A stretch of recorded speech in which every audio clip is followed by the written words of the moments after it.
Shalom, shalom, chers frères et sœurs dans le Seigneur. Je vous salue dans le beau et précieux nom de notre Seigneur Jésus-Christ. Amen. J'aimerais aujourd'hui m'entretenir avec vous sur un thème très important, la repentance. La repentance. Alléluia. Voyez-vous, la repentance est l'une des doctrines fondamentales de la Bible. Mais c'est aussi l'une des plus mal comprises. Parce que très souvent, les définitions qu'on en donne sont souvent étranges et erronées. Alléluia. La repentance est un thème très important parce que personne n'est prêt à recevoir et à croire l'évangile à moins d'être aussi prêt à se repentir de ses péchés et à s'en détourner.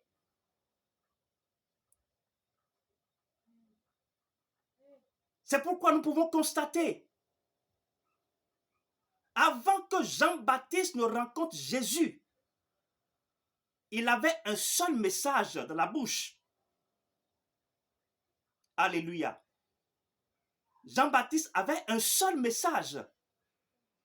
Nous pouvons voir cela dans le livre de Matthieu, le chapitre 3, le verset 2. Jean-Baptiste disait, « Repentez-vous, car le royaume des cieux est proche. Repentez-vous, car le royaume des cieux est proche. » Chers frères et sœurs, lorsque nous entendons le mot repentance, à quoi doit-on s'attendre? Qu'est-ce que nous devons comprendre par le mot repentance? Alors, pour essayer de comprendre, nous allons le faire en deux étapes. La première étape, nous allons essayer d'abord de partir dans le dictionnaire. Nous allons prendre le dictionnaire Robert et nous allons essayer de voir qu'est-ce que le dictionnaire Robert nous dit par rapport à ce concept qu'est la repentance. Alléluia. Le dictionnaire Robert nous dit repentance, souvenir douloureux, regret de ses fautes, de ses péchés. Alléluia. Souvenir douloureux, regret de ses fautes, de ses péchés. Alors, la deuxième étape, nous allons essayer de partir dans la Bible pour voir ce que la Bible dit par rapport à ce concept qu'est la repentance. Alléluia. Selon la Bible, la repentance implique la reconnaissance, la confession et le renoncement au péché pour accepter la transformation et la rédemption de Dieu. Alléluia. Je reprends. Selon la Bible, la repentance implique la reconnaissance, la confession et le renoncement au péché pour accepter la transformation et la rédemption de Dieu.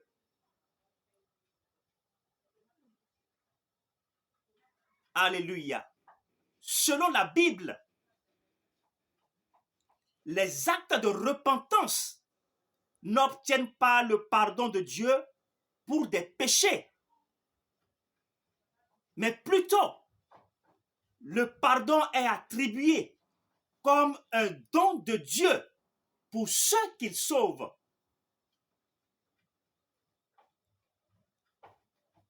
Alléluia.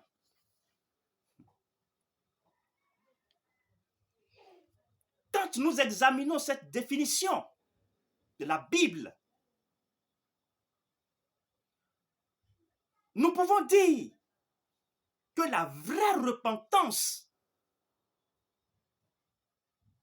se fait en 3 étapes. Alléluia. La première étape, c'est la reconnaissance du péché. C'est la reconnaissance de notre état. C'est la reconnaissance de notre condition réelle.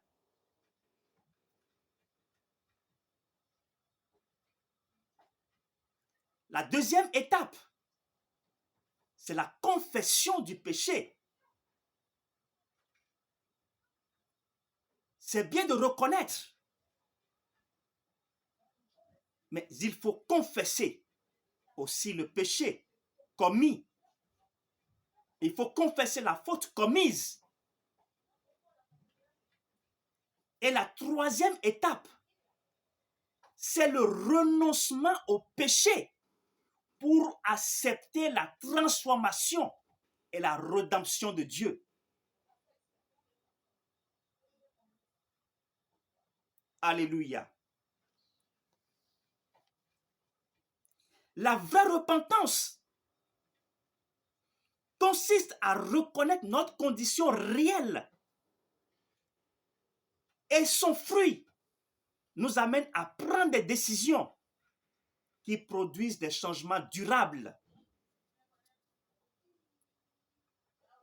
Chers frères et sœurs, si nous regrettons amèrement une faute commise, si nous regrettons amèrement un péché commis, et que par la suite, il n'y a pas changement de direction, nous devons nous interroger sur notre vie.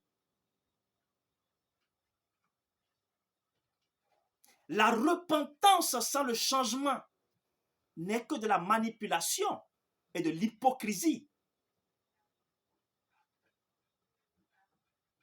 La vraie repentance produit absolument un changement.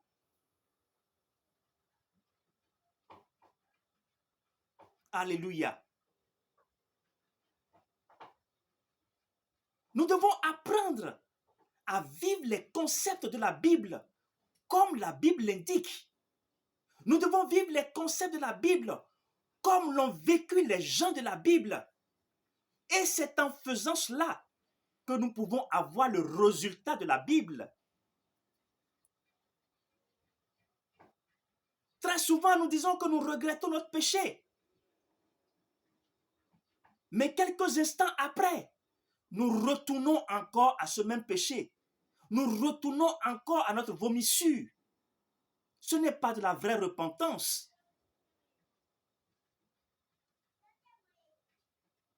La vraie repentance implique non seulement la reconnaissance,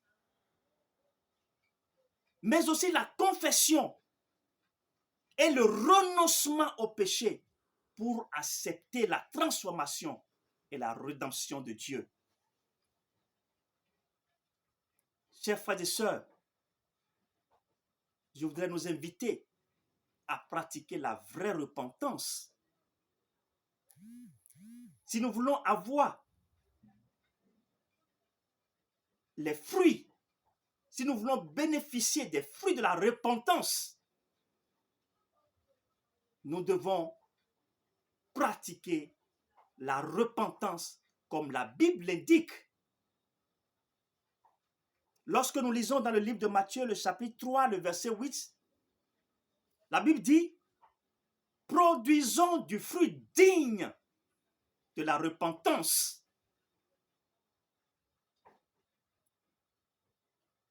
Lorsque nous pratiquons une vraie repentance, il y va sans dire que cela va produire des fruits dans notre vie, des fruits dignes de la repentance, des fruits dignes de la vraie repentance. Alléluia. Chers frères et sœurs, j'espère que vous avez pu saisir quelque chose. J'espère que vous avez pu comprendre ce que c'est que la vraie repentance. Ma prière est que le Seigneur nous aide à pratiquer la vraie repentance dans notre marche chrétienne. Shalom, shalom à vous et que Dieu vous bénisse. Amen.